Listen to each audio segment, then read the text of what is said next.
vadikani munogona nekuti nguva nemisi munotisarudza kuti titandadzane tiri muchirongwa maisamba show tiri pachikuva chemhemberero. Tinogara tichitaura kuti mufunge kugona hakuna zera. Ndizvo saka pachikuva chino muchiona vadiki vepakati nevepakati kunyange vanodonzva vanouya pachikuva chino nekuti ndivo vanhu vari kusumudza mureza wedu weZimbabwe, rupawo rwedu rwenyika yedu. Nhasi ndine chisikana pano, muchazozvinzwa kana chakuzvisuma kwatiri. Asi hatigone kutangisa basa redu tisina kutenda vakotsveri vedu vedande mutande. Nedande mutande zvinoendeka. Mike Samba Show is powered by dande mutande. Asi tisati tatangisa nhasi, regai ndimboverenga zvamunoti macomments kana ndikabwereka izwi rechirungu. Nai mukomana ari kutaurwa panapa ndi King Kandoro. Asi kana taakuchikuva kuno taakutovati changamirika kana kuti mambo handiti. Saka vakanyora vachiti changamire sezvandaita. Ino iri kubva kuna kuda kwashe. Wakadi hako kuda kwashe. Hanzi changamire Kandoro vakazodzwa chokwadi. Tinofara kuvaona vari pachikuva chemhemberero nekuti vanogona. Tinoti ngavarambe vakatsika. Chokwadi ngavarambe vakatsika giya dzvuku 9. Imwe yabva kuna Alan James. Alan wakadi yako? Isu tinofara chaizvo. Hanzi uyu anogonesesa hake mukomana uyu. Uyezve ndinoda kumuomberera maoko Mambo Kandoro. Nekunyatsodedemura chishona pachikuva chemhemberero. Anogutadza kudedemura seiko. Ririro rudzi rwake nai. Ngatidadei nezvatiri. Ngatidadei nerurimi rwaamai. Nhasi ndine muroora wechidiki, chisikana chechidiki. Regai nditi azvisume kwamuri. Nekuti tinoziva kuti mamwe mazita ndeye madunhurirwa, mamwe mazita ndeye pastage kana kuti pachikuva. Iwewe ndikati uzvisume kunyika, unonzani? Makadi doko. Makadi mhuri yeZimbabwe. Ini zita rangu rekuberekwa rinonzi Tarisai Cleopatra Chikocho. Rekwandakaroorwa ndinonzi Mai Munetsiwa kana Mai Mufela. Iko zvino vamwe vakunditi Mai 2 because ndane vana vaviri. Remanyemwe ndinonzi Madam Boss. Kana kuti Solidadi mwana wako My Daddy. Mazita acho here. Mazita acho akawanda. Tikanyora nhasi apere kaya ndika. Apere. Asi panapa tinoda kukupembedza nokuti chino chikuva chemhemberero. Tinotarisa zvawaita mukati meupenyu. Tinotarisa kudivi rinopenya nekuti kana taenda kudivi rinopenya rinopenyerawo vamwe. Handina kumboziva kuti unogona kuimba kudaro kai. Handina kumboziva, asi sati aenda pakuimba kwako ndoda kuziva kuti wakaziva sei kuti izvozvi ndinozvigona. Ndikabwereka izwi rechirungu zvemaskits zvamunoita nokuti haungofumawo pachikuva. Wakazviziva sei kuti ndofunga ndinogona? Zviri zvekuimba ndakambogara kuSouth Africa ndichipinda chechi inonzi Christ Embassy. Saka paChrist Embassy ndakabva ndajoina kwaya. Saka ndaiimba mukwaya imomo ndiri mukwaya nevamwe nandisingatungamirire but ndaiimba mukwaya.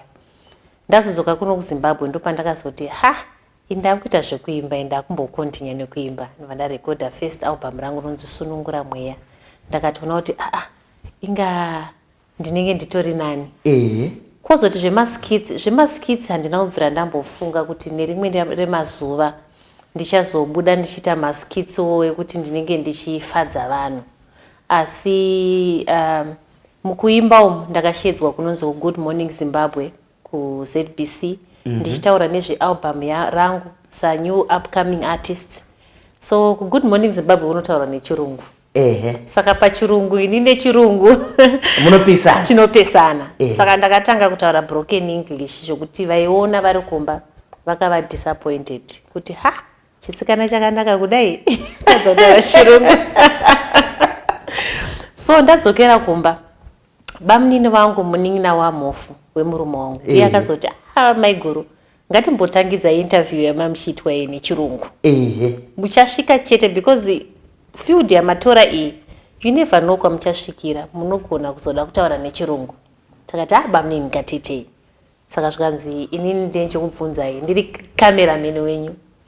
so vatanga kundibvunza kuti tell us about yourself, about your life history, sezvandange ndichibvunzwa kuZBC. Ndakabva ndati taure chirungu chobva chanzvenga. Saka kunzvenga kwechirungu pane mastatements andakataura. After video yoyo tashuta, ndakabva ndakanda mugroup regospel artists, ndandiri muzimu gospel artists, ngari vaimbi vakasiyana siyana, ndichivaudza kuti guys, nzira yatiri kufamba nayo, I think as a gospel artist unofanira kungozivawo kachirungu. Teererai video iyi. So video yakabva yapostwa pasocial media, matizuva social media yanga isati yanyanyisa zvekuti, but ndakatanga kushaudwa nevanhu vakapopota, because ndakataura mastatement ekuti I was born in Barbados and I don't like Zimbabwe. You know, mastatements akadaro, mastatements ari anoita sekunge usingade nyika yako. Exactly. Saka vanhu vakatanga kupopota, vakapopota. Then there's a guy angari ku-UK akati, you know what, kana ndakateerera video iyi iri kundinakidza. Saka iwe kudzimura moto, chiita unge munhu anoita maskidzi, chitsvaga zvimwe zvokungoshuta uchingoshuta tichiposta painternet. Ndo matangiro azvakaita izvozvo. Ndizvozvo chaizvo wandipa nhoroondo inonakidza. Asi ndoda kupa simba radzo pachikuva chino kuti chirungu unongori mumwe mutauro chete. Iwewe kana watomira, unoona inini basa rangu ndere kukurudzira mitauro yese yemuno iri 16. Saka kana ndikadaidzwa kana kumhiri kwemakungwa, handitauri mumwe mutauro, ndinoita saputin. Unomuziva president wewe haataure mumwe mutauro kunze kwechake, asi hazvirevo kuti agone chirungu. Vanhu vamwe vanotaura mitauro yakasiyana siyana. Saka iwe hakuna kuzvitarisira pasi kuti nokuti ndakatadza chirungu unongori mutauro. Kana uchigona mutauro wamai vako, rupawo rwako, rukuvhute rwako unarwo mumaoko. Saka ndizvozvo. Asi tinokutendai nebasa ramuri kuita. Ndiri kuona dzimwe nguva unenge uri ambassador mumakambani akasiyana siyana. Ndinozviziva ubasa hwacho ihwohwo kuti kana vanhu vakutsvaga, ngatimboti kana kuti vanotengesa chibage, unotofanira kuratidza kuti unochifarira chibage. Unotofanira kuti unozvinzwa sei kupinda mutsoka dzemakambani akasiyana siyana. Ipapo ndinoona ruoko rwaMwari nekusapotwa kwandinoitwa nemafans. Nemhaka yekuti dai pasina mafans pasina ari kundiziva. Uyezve nemanagement team ndiyo inotengesa brand Madam Boss. Inini as a person ndichitarisa educational level yangu, ndaifunga kuti kuva kuita brand ambassador kana kushandira company unotoda madegree, but ndakatozoona kutoti tarenda rangu ndo rino attracta macompanies akasiyana siyana kuti vaadvertise paplatform ine 2 million followers. Mashoko makukutu ari kutaura pamusoro petarenda. Tarenda harienderwe kuchikoro. Tarenda nderamusika vanhu, tinopiwa namusika vanhu. Hongu mamaneja edu anozokwenenzvera vachiita izvo neizvo, asi isusu toda kuuya kuvabereki nevatariri vevana kuti vana vamuinawo kumba muri kuona tarenda ripi. Kurudzirai tarenda riri mumwana, nekuti hamuzive kuti mangwana anofoma ari chii. Mabhuku chete akanaka, asi haasiriwo upenyu chete. Kune kuimba, kune nhabvu, kune mabasketball, kune idzodzi nyambo dzazara kudai mazuva ano izvi zvekungosekesa sekesa vanhu. Nhasi tina Madam Boss pano. Wakauwana kupi kunzi Madam Boss? Ndoziva kuti zita nezita rechirevo charo rako rakauya sei kuti Madam Boss? Zita rekuti Madam Boss ndakaripiwa neFun. Mazuva anda ndichatanga kuacta madrama angu ndiri Madam Boss nana Merinda. Ndandiri boss vaye vanga vane utsinye. Ndizvo. But mama muri kuziva kuti makambondikwireta mari kuti yemuna December ndikuziva. Yemuna December ndikuziva. Koye muna August munozondidza. Muna August ndopa ndikaenda Dubai. Ndakakugira matop netuma pumps netuma earrings. Saka izvo zvakatovharana. But makangondivigira muchiti mandipawo wani muchiti ndikuita basa zvakanaka. Kuwigira Dubai kungerekana wangoti Dubai mahara. Kungopfeka zvima iwe zvakatovharana zvakatodaro. Saka each time patai poster skit rataita pane munhu andiziva kuti mukadzi kana kuti murume aingoti Madam Boss, vantu Madam Boss. so kubva ipapo ndo pandakabva ndangotora zita rero kuti Madam Boss, and I don't know kuti munhu iyeye aripi ari kukunzwa nekuti tiri kutaura nenyika. Kana uri ikoko zita rako rakatorwa, handiti kana wapa munhu zita unomupa mari, handiti uchaigirwa mari. Wakapiwa zita rako rekuti Madam Boss, ngauya akunhengereke. Ndakakuona uchiimba namagacha, rwiyo rwakandifadza kwazvo Mamero, muchiimbana namagacha. Iwe unoiona sei? Ndoziva kuti vanoiti kolabho yekusangana nevamwe vaimbi. Zvinotibatsira chii kana takabatana sevaimbi tichiimba pamwe chete? Kana tichiimba pamwe chete sevaimbi zvinotibatsira parelationship chaiyo yekuti munowirirana, and also tinenge tichipushana, tichisapotana, at the same time tichirumbidza Mwari. Ndizvozvo chaizvo ndiri kuona kuti dzimbo dzako ndedzekurumbidza Mwari. Ndatarisa imwe ndikaona ichitaura zvemunamato wedu. Sei zvakakosha kuti tinamate mukati meupenyu hwatinorarama? Mukati meupenyu hwatinorarama dok, mune zvimhinga mupini zvakasiyana siyana. Saka tisati tamuka makuseni, tisati tadya, tisati taita anything, tinofanira kunamata nekutenda Mwari neupenyu hwedu, nekutiunza pano panyika, nekutipa makomborero avanotipa mazuva ese, nekutichengetedza. Pasina Mwari hapana, hatipo isusu. Saka tinofanira kungoziva kungoti zuva rega rega rakasikwa naMwari, pfugama nemabvi ako uchitenda Mwari neupenyu. Mashoko akanaka echenjedzo atiri kupiwa naMadam Boss kuti kunamata mufunge kunokunda zvese. Kunamata ndiyo nguva chete yatinogona kutaura namusikavanhu. Saka pane zvese zvatinoitirwa namusikavanhu, isusu tinongogona kutaura navo nemunamato, kunyange tisingavaone asi vanogara vari pedo pedo nesu. Ndakazoona uchiimba chimwe chaita kunge une kahasha here nevakaimba kunzi get away. Ndiani wamaidzinga? Zvanga zvaita sei get away? Get away isong yezvikomana zvitatu. Ini ndakazongoficha zvangu. Ndakashedzwa nanzi Madam Boss uya mutifichiro apa. Ndakanzwa song yacho inoreva inini. And ini ndofarira masongs ewaya anenge ainika vibe. So get away kune zvese zvakaipa, get away kuna Satan, get away kune bad energy. Aiwa, get away. Rwakandinakidza chaizvo rwiyo. Uri kutaura semuparidzi, uri kutaura mashoko akanaka, mashoko anobatsira, nekuti kazhinji kana dziri nziyo idzodzi mune mhari idzo dzatisinganyatsoteerera imomo, mune mhari idzo dzirimo mukati menhingi mezvipo izvi. Ndiri kuona kuti pabasa raunoita une maodzi, mamwe wakawana muno muZimbabwe, imwe wakaona kunze kweZimbabwe. Ngatimbotanga tataura nedzemuno muZimbabwe. Kana vanhu vakupa award, iwe unonzwa sei semunhu?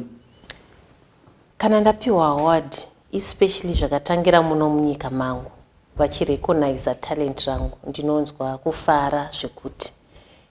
MuZimbabwe ndakawana maaward akati one day, and ese akakosha andakawana, kunyanyisisa nama award, because pasina nama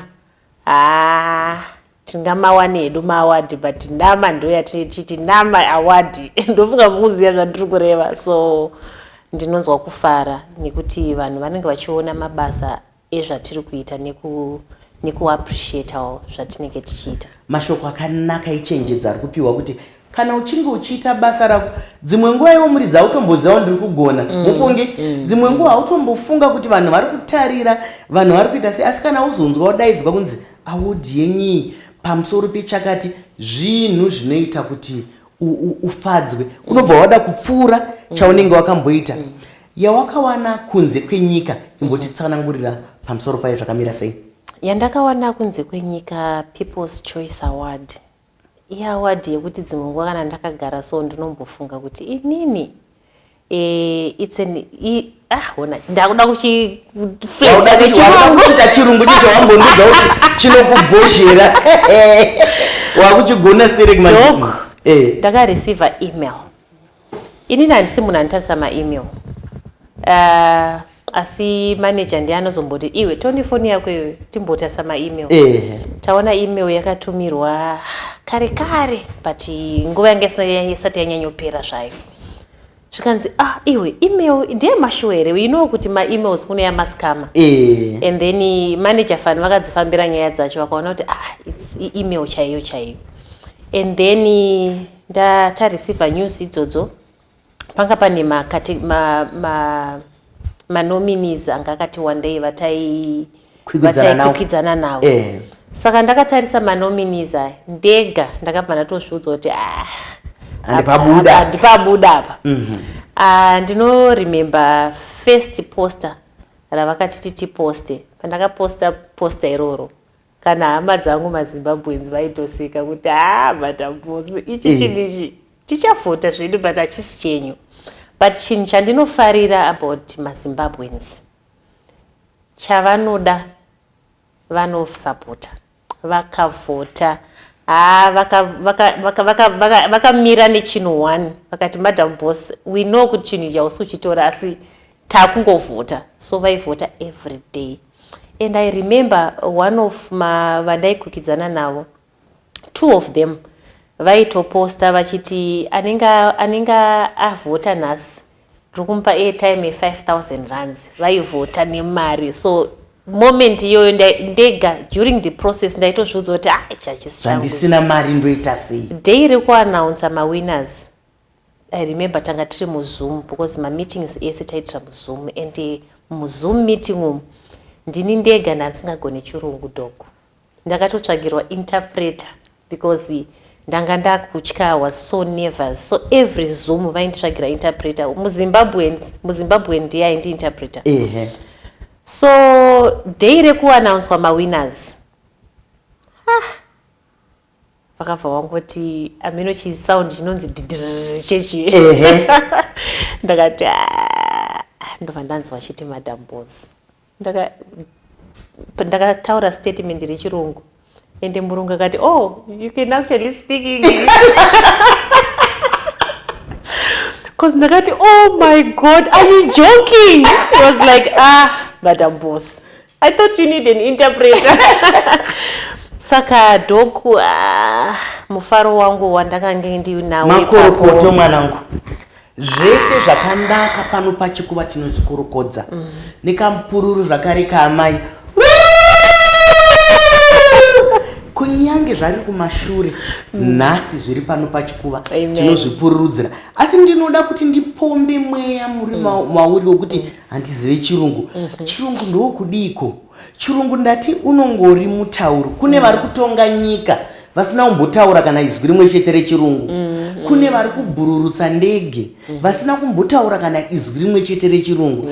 Saka iwewe ita basa rako nemutauro wako asununguka nawo. Ndosaka kuine vanopirikira, ndosaka tiine vanoti manager, ndosaka kuine hazvireve kuti vanhu vese kana zvatiri pano zvatiri kutaura nemutauro wamai hatigoni kutaura chirungu. Tinochigona, asi kana iri nguva yekuti titaure mutauro wamai ngatisunungukei. Makorokota regai nditende zvakare, ndoziva kuti zvakaitika yanguva, asi hatina kumbokutendai kavana veZimbabwe. Tinokutendai nemwoyo inoperera nekuti iyemi ndimi vachengetedzi vevanhu vari mubasa irori atingati mapublic offices. Mupublic office mune zvayo zvakadaro asi kana kuri kuZimbabwe tinoziva kuti muZimbabwe chete mwana wababa. Saka uri kufungei nenyaya yako yekuimba iyi? Unoda kuimba zvimwe iri pamusoro kana kuti unongoda kubatana nevamwe? Unofungei? Panyaya yekuimba dok, handina kusiya kuimba. Ndichiri kuimba. Inyaya yekuti kukomedi uku kwanyanyorema stereki. Kwandanyanyorerekera. Asi pandinoona mukana naiwo ma-collaborations aya ndinoburitsa 1 or 2. Saka kugospel ndokwandinowanzoda kurerekera zvangu. Because ndokwandakatangira. Ndizvo chaizvo, ndizvo munotipakurira maridzo. Ndakachida kuti ndize noti vanhu vakawanda vanotambudzika chaizvo kuti zvino unotsigirwa here nekuti ndoziva kuti iwewe kumba kune mukwasha, kumba kune mhuri, vadiwa tariri nevatereri tine mhuri dzedu tine chii. Uri kuwana rutsigiro here nekuti mabasa aya haafambi kana pasina anokutsigira. uri kuwana rutsigiro rwakadi zvikuru sei kumhuri yako? Okay. Kumhuri kwangu ndinotsigirwa zvikuru. Though pandakatanga first days vamwe vanga vasinganyatsozvinzwisisa kuti ndoda kumbozama kunyatsoita sei. Muroro kwamundidziwa ari kumbozama kudija izvo. But vakakurumidza kuzvinzwisisa nemhaka yekuti ndo mazuva akapinda ana naN Kanzima yachiita makomedi. Saka kune vamwe vakabva kuti imi zviri kuita maimiki izvi ndozvo zvinoitwa naN Kanzima ngatimbovasiyai. And ndoda kutenda murume wangu Mofu. Mofela vanonditsigira zvekuti ndinotodziswa dzimwe nguva ndinotonzwa tsitse kuti dai murume wayo ari kutotsigira zvandiri kuita here izvi. Saka tsigiro yakanyanyisa kumhuri kwangu nekumafanzi. Tinozvitenda zvikuru. Mukwasha takutenda kaMofela. Ndizvo zvinoitwa kana wada munhu wako. Pane rimwe bhuku rinofadza kuverenga rinonzi Ndakamuda Dakarafa. Kunyange ukapinda mumatopi, kunyange ukati sei vanosumuka newe, nekuti tikashaya vatsigiri, vakashaya vatsigiri vari kunzoko, mabasa ese anogona kufa. Vanoimba vanoda vatsigiri, vanotaura vanoda vatsigiri, vanoita nying'ambo idzodzi vanoda vatsigiri. Ndizvozvo. Tiri kuona kuti nyika yedu taira yapera nenyaya yemadrugs. Kungave kuno, kungave kumhiri, unofungei mazwi simba radzo nokuti madrugs akaramba akaita saizvozvi pada nyika yamangwana inozotinetsa. Kurudziro yaungade kupa ndei kuti kudii takatarisa nenyaya inorwadza yemadrugs? Nyaya yemadrugs, vanhu vaMwari, hanzvadzi dzangu kunzoku nemasisters angu nanababa vangu, madrugs chinhu chakaipa. Vanhu pavanenge vachitirambidza kana kuti pavanokurambidzai kuti musaite zvemadrugs, vari kuitira health yenyu. Because paunoita madrugs uri kukamura upenyu hwako hwawakapiwa naMwari. Madrugs anokanganisa maliver, anokanganisa malungs. Saka chakanaka ngatisiye madrugs. Pasi nemadrugs. Mashoko makukutu echenjedzo hanzi kufa kunouraya. Musambotamba nako kana kumboedza. Hanzi ndokuti umbonzwa kunge uri kufamba mumhepo, kana wafamba mumhepo uzoita sei? Madrugs ngaasiwe. Upenyu hwatiinawo mazuva ano ndewe social media. Iwe unofungei nesocial media? Ibanga riya rinocheka uku neuku. Iwe ungadi kuti kudii tichipa vanhu kurudziro, tichipa vanhu ruyamuro panyaya yesocial media? Inini social media ndinoiona panotambirwa bhora, ground rebhora. Panouya timu yebhora inobva uko neinobva uko, vanhu ivava havazivani, vari kungotamba bhora ravo, apedza kutamba bhora oenda kumba kwake. Social media inhandare yebhora. Whatever chinoitwa pasocial media ukachitora zviri personal ndiwe unenge wafoira. Ende vanhu vanoti criticize paFacebook, pasocial media, vazhinji vacho wakada kunyatsoongorora zvavanotaura, tinovanidha vanhu ivavo because vanotivaka. Asi ngatisapindei nemwoyo. Kana kuri kungoposta zvawaposta, posta wotosiyana nazvo. Uyezve vanhu tiri kurarama upenyu hwakasiyana siyana kunzoko. Mumwe munhu anowana frustration yake pasocial media. Munhu iye hautombomuzivi, anenge achikushaudha. Saka usapatikane nemunhu wausina kuona. At the same time usanyanyomuvenga because that person is one of your followers. Saka social media ngatisapindei nemwoyo. Asi social media ngatiishandise kutsvaga mari, ziva zvawakaendera pasocial media, kutsvaga mari nekusapinda nemwoyo. Mashoko makukutu ari kutaurwa, hirujira kufuga kana kuwarira kuti kana mchinge maenda pamasaisai ngatizivei zvataendera ipapo. Asi isusu sevana venyika yaBaba, sevanhu vanonzwanana, hatitukani pasocial media. Ndipo pari kutoshandawo vamwe pavari kuwana mari, ndo pari kuwanika mazano, ndo pari kuwanika zivo. Kunyange muzvikoro vana vedu vari kushandisa masaisai kuti vadzidze. Mukupera iwo ungadi kuti kudiko kune vamwe kunzoko vakawanana, nekuti tinotaurawo nevamwe vemazera enyu nevamwe vemazera edu vanenge vachiti izvi ndinozvikwanisa asi murume wangu hadi, izvi ndinozvikwanisa asi vabereki vangu havadi. Ungati kudini kuti kana munhu aine chipo chake unoda kuudza vakamukomberedza kuti nenyaya yechipo nokuti chakabva kuna Musikavanhu? Ndinoda kuti vanhu we ngatisakurirei zvipo zvevamwe, ngatisakurirei zvipo zvevana, zvipo zvevakadzi vedu, zvipo zvevarume vedu, zvipo zvana amai vedu. Hauzive ramangwana kuti unosvike kupi. Hezvo ana Madam Boss taimbozviziva here kuti tichagara pano pamai chishamba pano pamhemberero taivaona paTV. Handina kumbobvira ndambofunga kuti nerimwe ramazuva ndichagara navo. Saka matarenda atakapiwa naMwari haubvise tarenda remunhu, ende tarenda iroro uda kuti munhu aite showcase tarenda rake kupi. Isitaane social media. Social media yakubhadhara, yani monetization. Saka ngatisapotei, ngatisapotane ana baba kudzimba uko. Onai Mofela vanongonditeerera mumashure vachindisapota. Pazvinooma pazvinonaka vanenge vaineni zvekare. Saka ngatisapotanei. Ndizvozvo ane munhu wake naye hanzi hapana asina wake. Asi pachikamu chinondoda kutenda manager wako anonzi Fanuel ngatikutende pachikamu chino nekuti uri kuita basa rakanaka. Munhu ana manager anooneka, aneka kutyorwa, aneka kupetwa, aneka kuziva, aneka urongwa, ane marongero ake. Kana Mwari vakatitendedza mukana inouya kumberi ikoko tichazoda kutaura namanager wako kana tichigona kumuona, nekuti vana manager tinovafarira. Takambotaura namanager waJapreza tikawana kuti zvakanaka zviri kubva kupi. Ndinoda kukushuwira mwanangu, rombo rakanaka, ramba uchiita basa rako rakanaka. Tarira kudivi rinopenya, tarira kudivi rino upenyu. Gara uchifara wakatarisa zvinobatsira vamwe. Ndinokutenda vadikane. Hatigone kupedza kana tisina kutenda dande mutande yatipa masaisai ekuti tigone kurukura nedande mutande. Zvaendeka kama zvonaka. Maisamba Show is powered by dande mutande. Zvakadi kusangana zvakare svondo rinouya panguva imwe cheteyo, nekuti chiringazuva chiya chabva chatsuka chikakwata. Ndino wenyu Dr. Rebecca Chisamba.